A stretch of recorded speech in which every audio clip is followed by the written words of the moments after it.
و الحمدلله از اون طرف دختر فروشی شد که ولی اینقدر پیسه میگیرم ما دخترم اینقدر میگیرم.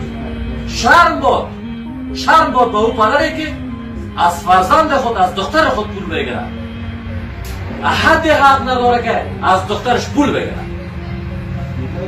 او پولی هم که داده میشه، مهری هم که داده میشه، او حق دختر است، او حق پدر مادر نیست. و او پدر مادر همین حسا نمیکنن که دختر ما را میتیم، حالی را ما برای کی میتیم؟ با دشمن ما میتیم؟ یا نه داماد مثل فرزند است. این داماد کسی است که دیگر در خانه تو نمیشه، پاش باز میباشه. پس هر ضرری که به این داماد میرسه چی میشه؟ در حقیقت به خود همین خسر میرسه. دخترش نارام میشه، دخترش سبا روز بدبخت میشه، نارام میشه. اگر همینطور آرامش بود، همینطور از اسرافات دور بود، کم مصرف بود، چند زنی نبود، در مجلس خوشی و خوشحالی بود، با طریقه رسول الله صلی الله علیه و سلم بود، این مجلس پر از نور میباشد. اولادهای نیک و صالح، اولادهای درست صالح در جامعه تقدیم میشه. اگر نیک مجلس حرام بود، مجلس با رقص و پایکوبی شروع شد، مجلس با چنزنی و دختر فروشی شروع شد و کلان نفران ببینید در مجلس ششتگیست، باز علما قرار ششتگیست چیز نمیگن. رسول الله صلی الله علیه و سلم چگونه نکاح اسلامی میگه؟ میگه نکاح اسلامی است که مصرفش کم باشه.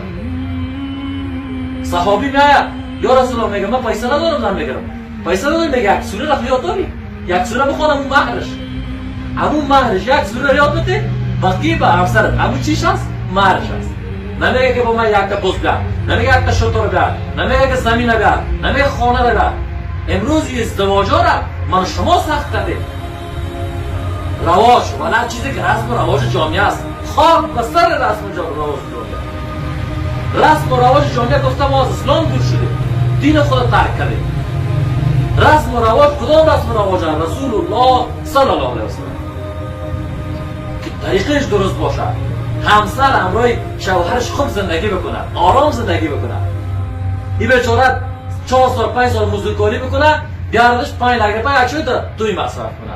تبا میشه نمیشه؟ بگوی میشه نمیشه؟ میشه. حالا اگر همین 5-6 لک روپیه تنها 30,000 پیش یک ولیمه بکنه. ولیمه در اسلام چی از ولیمه است؟ شیرینی روسی چی هست؟ ولیمه. یعنی زمانی که یعنی یار محمد برادر نکاحش بسته شد، نکاح شد، خلاص شد گپش، 1-2 روز بعد تصمیم میگیره که شیرینی هم ازدواجش برای دوستش بدن. شیرینی یک توفه. اینه چی میگن؟ ولیمه. این پلاوخوری و شکمخوری و با این موسیقی که آمده یه دوست عزیز، یا مسلمان نیست. مسلمان در حق برادرش ظلم نمیکنه، تعرض نمیکنه. این بیچاره در هفته و سوزان کار کو بیاید در یک شب بر مردم بکنش و این مردم هم که خودم بزن. این الحمدلله در این مجلس ما و شما همه ما شاهد بودیم. یک مجلس هم یک فیلم گرفته شد الحمدلله.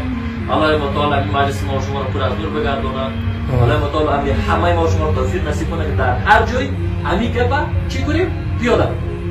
در هر جایی که میشینیم بگوییم که ازدواج ما با طریقی که باشد رسول الله صلی الله علیه و سلم ما را دیر از رسم و رواج جامعه، این رسم و رواج کمرشکنی که در جامعه است. دخترها همونطور بیچاره در خانه ماندن، پسرها یا طرف ایران میرن، طرف ترکیه میرن، طرف جرمنی میرن، غرق دریای یونان میشن به خاطر پول دویی. همونطور میشه نمیشه؟ قربان همونطور پدر که دختر خود همونطور آمد گفت استاد گفت هر چیزی که شما میفهمید. همونطور پدر قربان شد گفت استاد هر چیزی که طریق اسلام است همونطور بگو. الحمدلله با طریقه رسول الله صلی الله علیه و سلم بدون مصرف، بدون کدام گپ و سخن نکاح بسته شد. الله اکبر. خلاص